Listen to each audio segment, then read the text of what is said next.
Retour sur le plateau de Polytech Horizon, Polytech TV pour une émission consacrée à la certification ETV.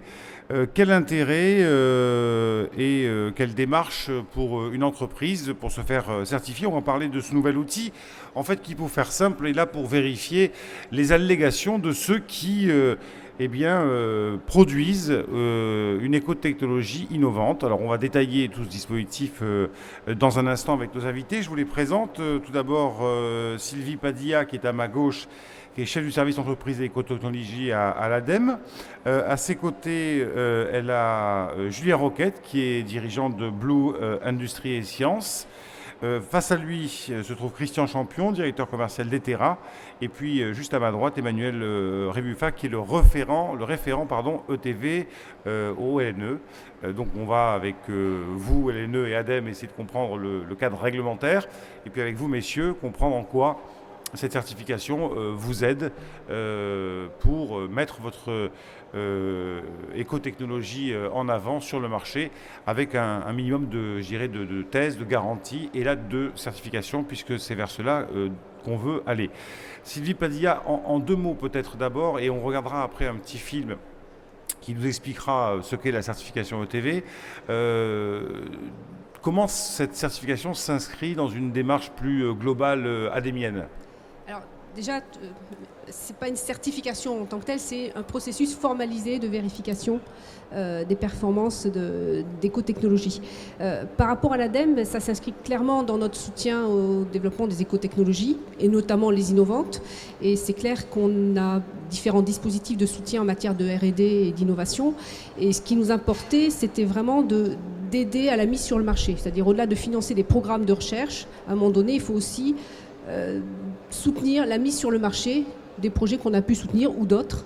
Et ce dispositif répond à une de ces problématiques-là, c'est-à-dire de garantir, de rassurer des acheteurs sur les performances d'écotechnologie. Emmanuel Rébuffat, l'évaluation, c'est bien sûr très très important. Vous êtes le référent ETV. Qu'est-ce qu'on pourrait dire pour débuter cette émission sur l'utilité de venir accompagner les entreprises, comme le disait Sylvie, sur la phase mise sur le marché et non pas comme on le faisait et comme on l'a fait pendant longtemps sur des phases d'études. Là, on va un peu plus loin, hein. On accompagne l'entreprise un peu plus loin. Alors oui, là, le but, c'est vraiment d'avoir des vérifications, des allégations, donc des performances revendiquées par le développeur qui sont vérifiées par une tierce partie.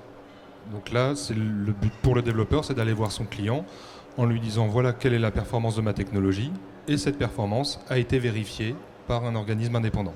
Comment est né ce besoin finalement tout naturellement, ou parce que justement il y avait un certain nombre d'allégations qui se faisaient et qui n'étaient pas vérifiées, mais qui peut-être étaient un peu hétérogènes?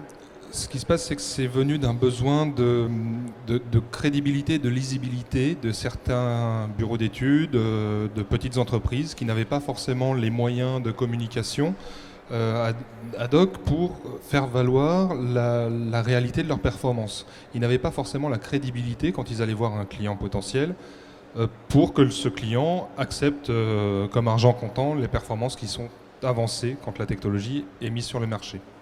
Alors voilà, c'est une sorte de certification, ça n'en est pas une. Mais enfin bon, on va dire que en fait, c'est une façon de vérifier les performances d'éco-innovation par une tierce partie, ce que vous venez de dire. Je voudrais tout simplement que Monsieur Champion se présente et présente la société Etera. Oui, bonsoir plutôt.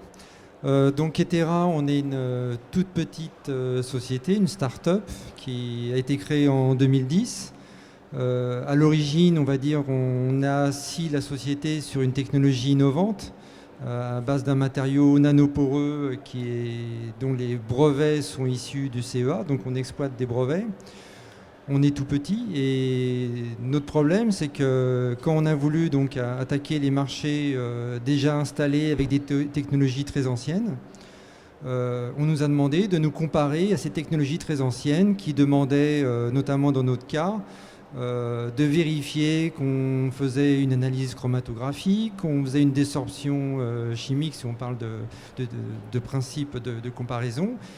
Et malheureusement, par rapport à tous ces référentiels qui exigeaient donc de la chromatographie et des désorptions, Nous, on ne pouvait pas le faire parce que notre technologie innovante se suffisait à elle-même pour exprimer donc, une mesure. Je précise, et vous m'arrêtez si je dis une bêtise, qu'il s'agit d'un dispositif de mesure du taux de formaldéhyde, c'est ça, hein? C'est ça. Donc en fait, mon Ce qu'on dispositif, trouve un petit peu dans les gaz d'échappement, dans la fumée de cigarette. Quand même pas. Quand même pas.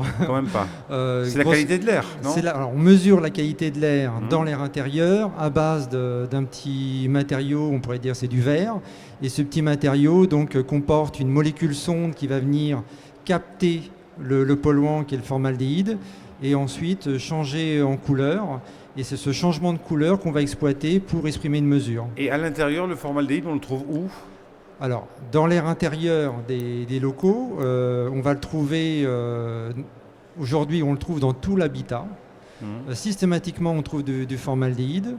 Le formaldéhyde va être émis par des produits à base de colle uréformol. Donc on va le trouver dans les moquettes, dans les peintures, dans les produits isolants, dans le bois. Donc on en trouve partout.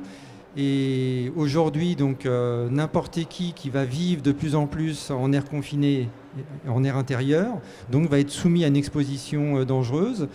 D'où le fait qu'il y a eu des réglementations qui se sont installées donc en 2011, voire début 2012, avec obligation de mise en place de diagnostic au 1er janvier 2015. Julien Roquette, vous représentez la société, vous dirigez Blue Industry and Science, exactement, si on le dit en anglais. Vous aussi, vous êtes dans la mesure de la qualité de l'air. Parlez-moi un peu de votre société, des produits, enfin du produit ou du service, de l'innovation que effectivement vous avez besoin de faire valider.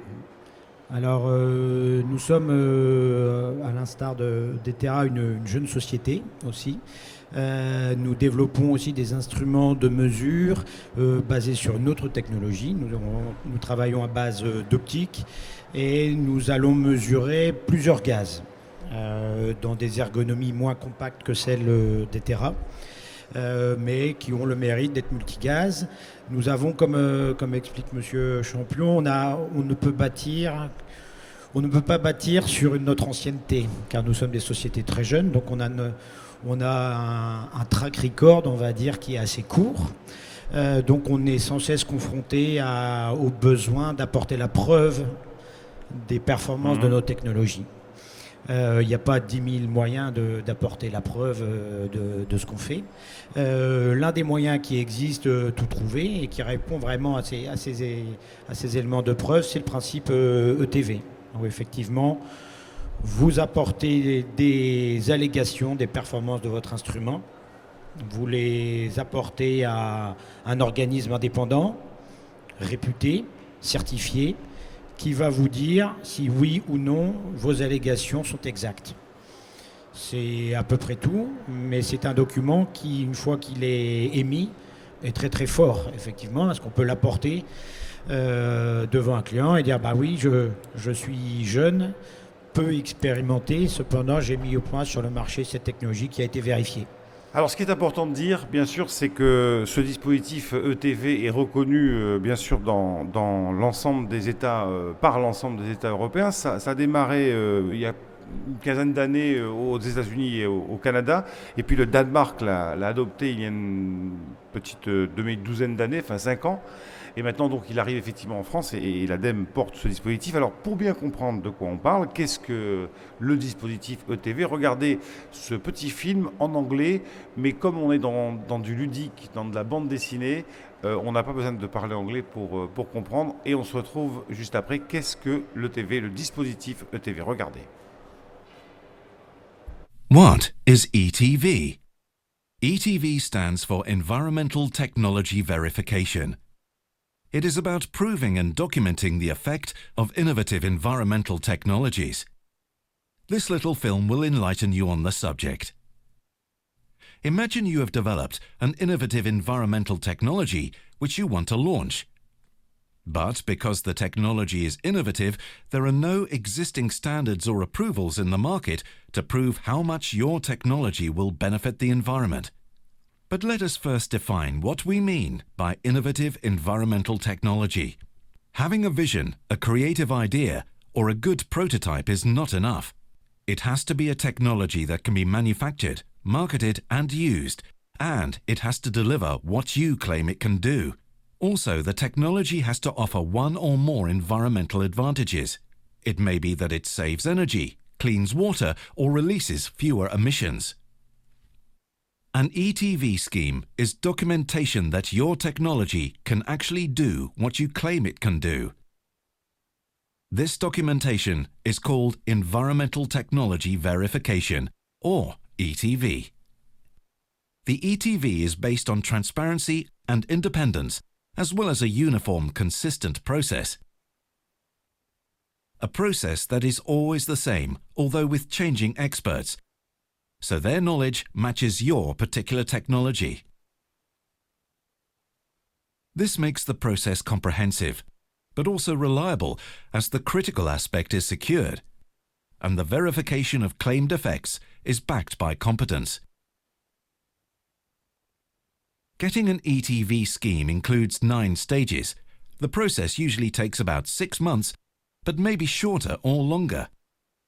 First, contact between the applicant and the verifier is to be established. Then a quick scan is performed, the potential is examined, calibration is made, and expectations are adjusted.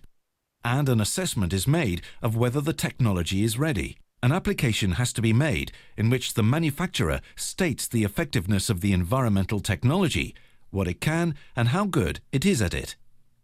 Then a contract is entered into. The process is agreed on, including who is responsible for what. A specific verification protocol is prepared. Then the verification and tests, if required, are planned. The tests agreed upon are then performed. A report is written and your technology has now been verified. Finally, the verification statement is published. What value do you get from an ETV?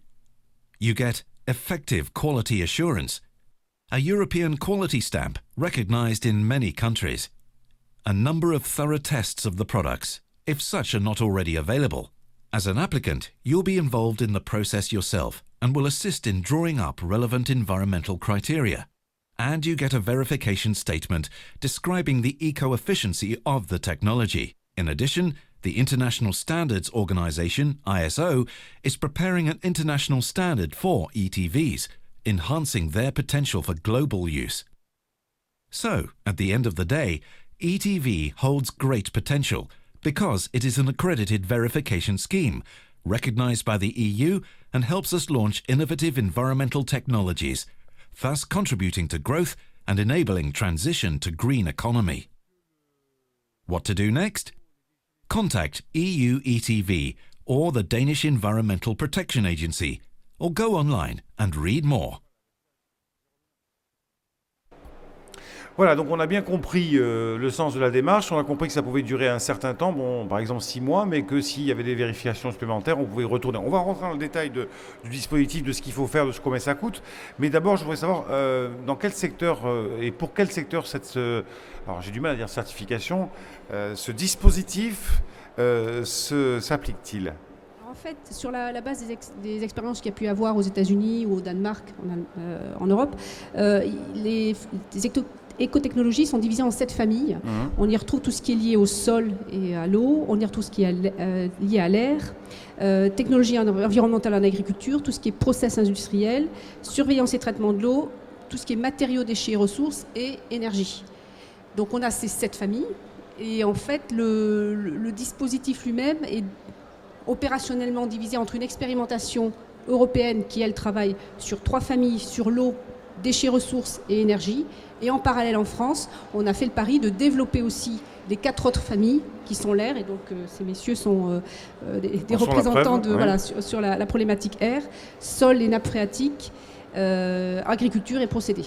Et alors, donc, est-ce que ces autres secteurs que vous avez donc souhaité effectivement inclure dans la démarche sont reconnus au niveau européen ? Alors, pour l'instant, non. Donc, il y aura une reconnaissance nationale, mais on applique à la lettre l'ensemble des protocoles de vérification donnés par l'Europe. Donc, on est vraiment... il se trouve que l'Europe a choisi d'ouvrir d'abord que sur 3 familles.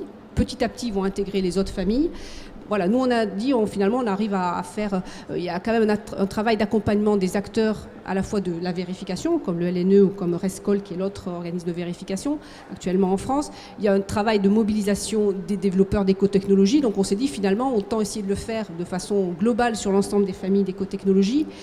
Et on a travaillé à établir des méthodologies de vérification par secteur ou sous-secteur même, puisqu'on voit bien que même si on est sur de l'innovation, donc il faut laisser ouvert finalement la qualité de la vérification, un peu de cadrage pour quand même que les développeurs sachent un petit peu à quelle moulinette, on va dire, de vérification ils vont être soumis. Voilà, c'est important qu'on fasse ce cadrage-là, et donc on a décidé avec la DG6 et le CGDD qui nous ont demandé de travailler sur ce sujet-là, voilà, de travailler de concert sur les 7 familles, et ça donne une dynamique par rapport à ce sujet du développement des écotechnologies. Emmanuel Rebufala, les 2 entreprises que nous avons avec nous, donc Etera et Blue Industry and Science, sont en cours donc d'évaluation. Ça a commencé à quel moment? Ça a commencé, je ne sais pas, je situerai à peu près au printemps. Au printemps 2013. Et c'est prévu pour se terminer quand? Printemps 2014. Donc là, c'est un an. C'est à peu près un an. Un an. Messieurs, prenez le micro. Un an, alors, parce qu'il a fallu aller... parce que je voudrais qu'on rentre un petit peu dans le concret. Oui. Quel est le boulot que doit réaliser l'entreprise? Parce que c'est pas neutre. Tout à fait. Est-ce qu'effectivement, dans l'évaluation, on évalue aussi les aspects marché? Puisque Sylvie Padilla a commencé comme ça tout à l'heure en disant on aide les entreprises à aller mieux sur leur marché. Donc est-ce que dans l'évaluation, on parle aussi de ça? Non, on parle d'allégations de performance essentiellement. Donc comme explique le film que nous avons vu, il y a 9 étapes. Donc on va dire que nous on en est par exemple entre la 5e et la 6e étape. Aujourd'hui. C'est-à-dire il y a d'abord l'entreprise établit des allégations. L'industriel établit des allégations, ensuite les montre, les partage avec l'organisme de vérification. Celui-ci regarde l'instrument, regarde la technologie, regarde les allégations et en confrontant ces 2 visions, va émettre un cahier des charges pour vérifier, un cahier des charges de test pour vérifier l'allégation. Donc, pour que je comprenne bien, le cahier des charges, il est émis par l'organisme de vérification, que ce soit l'ENO ou Rescol. Tout à fait. D'accord, vous partez d'une feuille blanche et vous mettez un certain nombre de choses sur la feuille en disant voilà ce que moi je prétends. Voilà, exactement. Et voilà, ensuite, à vous quand même de fabriquer le cahier des charges en disant voilà, si vous voulez qu'on vérifie ce que vous prétendez, il va falloir nous amener tel et tel document. On leur montre 2 choses, donc on leur montre des allégations et on leur montre des tests qui supportent nos allégations. En quoi ces tests, pardon de vous couper, mais pour essayer d'échanger, en quoi ces tests sont valables ou valides? Est-ce qu'ils sont bien importants? Parce que est-ce que ça a quelque chose de faire un test pour aller derrière faire d'autres tests? Alors, en fait, justement, le fait de produire des tests, il y a déjà des exigences qui sont émises par le protocole de vérification, donc qui est le document de référence, le référentiel pour produire une ETV. Ces exigences sont en termes d'assurance qualité, donc c'est-à-dire qu'il faut que les tests soient faits par un organisme qui est accrédité ISO 17025 ou ISO 9001 ou certifié ISO 9001. Et pourquoi est-ce que ces tests ne suffisent pas, on va dire, parfois pour aller voir le client? C'est que quelque part, quand le commanditaire du test est le développeur lui-même, le client peut remettre l'indépendance des tests en même temps, on a besoin question.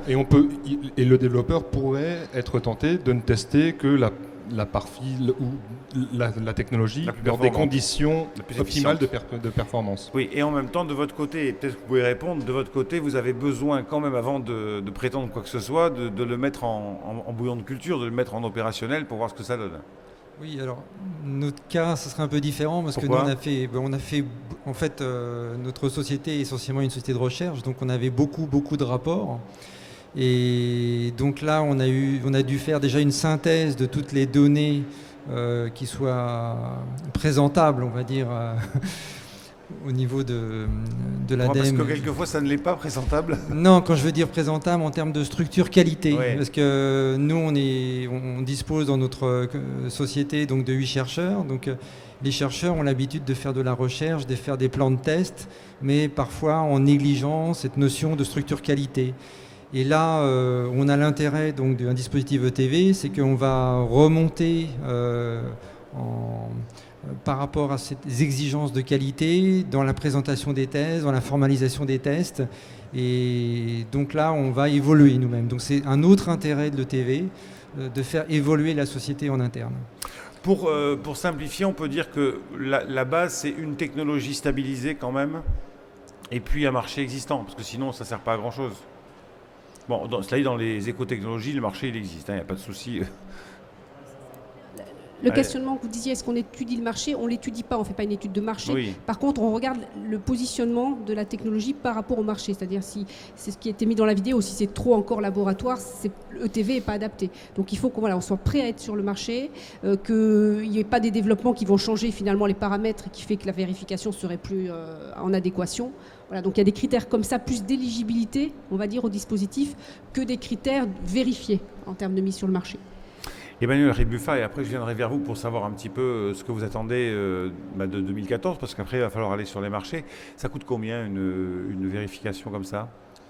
Alors, une vérification, pour le moment, les devis qu'on a élaborés se tournent entre 20 et 30 kg € pour la vérification. Ce coût n'inclut pas les éventuels tests supplémentaires qui peuvent être réalisés dans le cadre de la vérification. Et ça, c'est financé de quelle manière? C'est le développeur qui le finance et l'ADEME soutient le développeur dans le financement de l'ETV. Alors messieurs, en 2014, je pense que vous êtes dans le même cas, hein, c'est ça, en attente de diagnostic, non, pas de diagnostic, de verdict par le LNE. Qu'est-ce que ça va changer pour vous une fois que vous aurez ça? Alors, à partir du moment où on pourra avoir ce document, donc ETV, donc la vérification de nos performances par un organisme qui est irréprochable en termes de qualité comme en termes d'annonce de performance technologique, on pourra aller voir les clients. Et on ne nous demandera plus de revérifier, ou on ne demandera plus à fournir du matériel pour qu'ils puissent faire eux-mêmes les tests. Donc ça sera une portée donc, nationale au niveau du marché français, mais surtout une portée internationale. C'est-à-dire qu'on n'aura plus à refaire les tests, reprouver tout ce qu'on annonce depuis un certain temps. Et c'est énorme, et surtout, il faut comprendre que souvent, dans un dispositif ETV, il n'existe pas de référentiel auquel on aurait pu se confronter. C'est-à-dire que comment comparer une technologie innovante alors qu'il n'existe pas de normes qui pourraient expliquer comment on peut tester notre matériel. C'est un peu le paradoxe, effectivement. Voilà. Monsieur Roquette, qu'est-ce qui va se passer lorsque vous serez sorti de cette épreuve de vérification? Alors effectivement, on pourra apporter la preuve. Donc on n'aura plus besoin de faire ces preuves et de l'expliquer. On pourra apporter la preuve notamment avec ce document. Cependant, le fait de ne pas avoir pendant l'obtention du label ETV, rien ne nous empêche d'avoir une activité commerciale qui fonctionne. Cependant, c'est un élément de plus.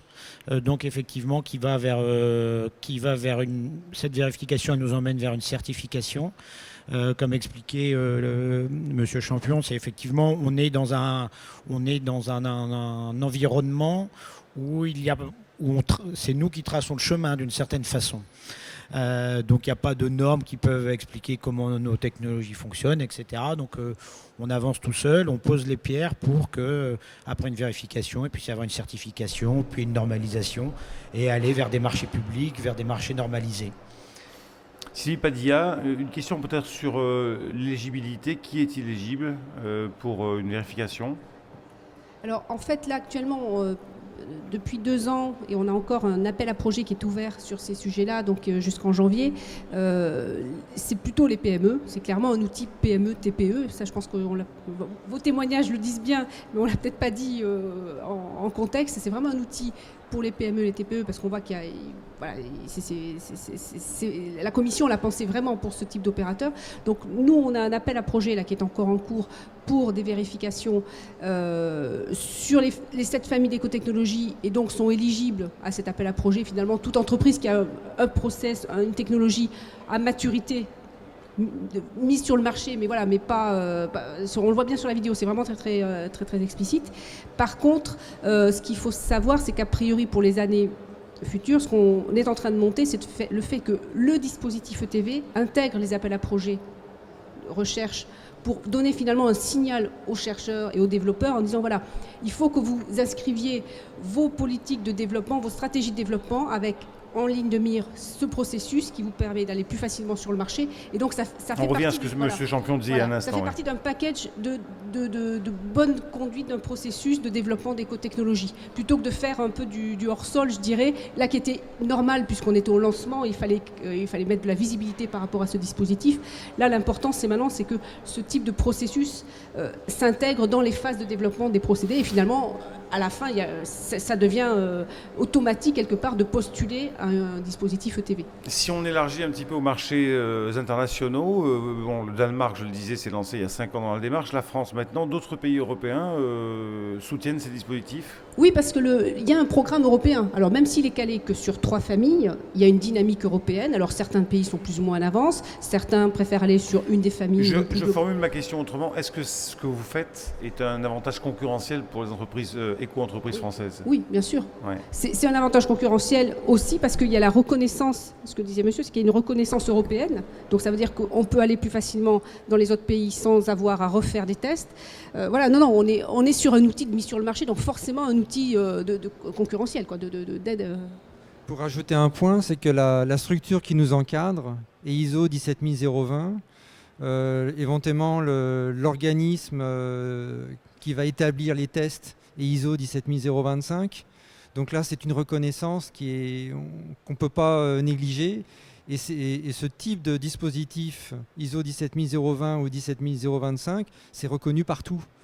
Donc on n'est plus dans un... Partout dans le monde. Dans le monde, ouais, oui, dans le monde. On n'est plus sur le territoire franco-français. Là, on est au niveau international. On est dans une logique d'uniformisation. Voilà. Le coup de tampon, il est international. C'est ça que je veux dire. A priori, alors voilà, c'est toute la difficulté quand on est dans des processus qui sont quand même expérimentaux au départ, et puis en même temps, il y a déjà d'autres dispositifs ETV dans le monde. On a parlé des États-Unis, le Canada, au Japon, en Asie. Voilà. Donc il y a des processus actuellement, des travaux de normalisation du protocole ETV. Donc on voit bien qu'au niveau international, au-delà même de l'expérimentation européenne, de nombreux pays se posent la question où ont déjà ce type de dispositif, et il y a des travaux de mise en cohérence et de synergie, tout à fait. Peut-être encore un mot sur, parce qu'on parlait de votre marché immédiat avec cette éco-technologie qui est actuellement en vérification. Vous en avez d'autres dans votre musette, pour ainsi dire? D'autres marchés? D'autres produits, d'autres technologies innovantes? Oui, il y a beaucoup de technologies. Et ma question est simple, est-ce que vous avez besoin, là, vous aurez besoin encore une fois, alors c'est une question à double détente, est-ce qu'on peut être éligible plusieurs fois? Oui, comment ça se passe? Dans l'éligibilité, enfin, le dispositif ETV, il est ouvert à tous. Après, il y a des possibilités de financement, de soutien financier. Là, l'ADEME actuellement a certains dispositifs et puis peut-être d'autres organismes en auront également. C'est pas parce qu'il y a pas une aide ADEME que le dispositif n'existe pas ou qu'il n'y a pas d'éligibilité. Il faut distinguer le financement public ou l'aide au développement de la partie éligibilité à un dispositif qui est censé être un guichet ouvert. Voilà, il y a aussi un marché sur la vérification qui est en train de se structurer. Oui, les vérifications, elles sont spécifiques à chaque technologie, donc rien n'empêche, pour une même société, évidemment, de faire plusieurs vérifications pour autant de technologies. Alors voilà, donc le programme ETV, je voudrais le montrer à la caméra, si on pouvait faire un petit zoom sur effectivement ce fascicule. Oui, ça c'est un zoom. Promouvoir les éco-technologies innovantes. Alors c'est bien parce qu'on a j'imagine celui du redressement productif. Voilà, on a le logo du ministère du MEDE, du redressement productif, de l'ADEME, et le mot-clé, c'est promouvoir. C'est-à-dire, c'est pas vérifier, c'est pas contrôler, c'est promouvoir. Et dans ce mot-là, il y a effectivement toute la logique du programme ETV. C'est disponible bien sûr sur le stand de l'ADEME. Et on voit rapidement, si on peut le remontrer, un petit schéma qui montre effectivement, on développe, On va voir là ici auprès du vérificateur. Si c'est bon, on peut aller directement vers l'acheteur. Si c'est pas bon, on a des tests supplémentaires, des structures de tests, comme il est inscrit sur ce fascicule, pour ensuite aller vers l'acheteur d'éco-technologie. Je voudrais vous remercier d'avoir participé à cette émission. J'espère qu'il y a beaucoup d'entreprises éco-innovantes et on sait qu'en France, il y en a beaucoup qui viendront taper à votre porte. C'est la fin de cette émission. On retrouvera le LNE Je prends mon programme. Ce sera demain, me semble-t-il, à 16h pour la certification des sites et sols pollués.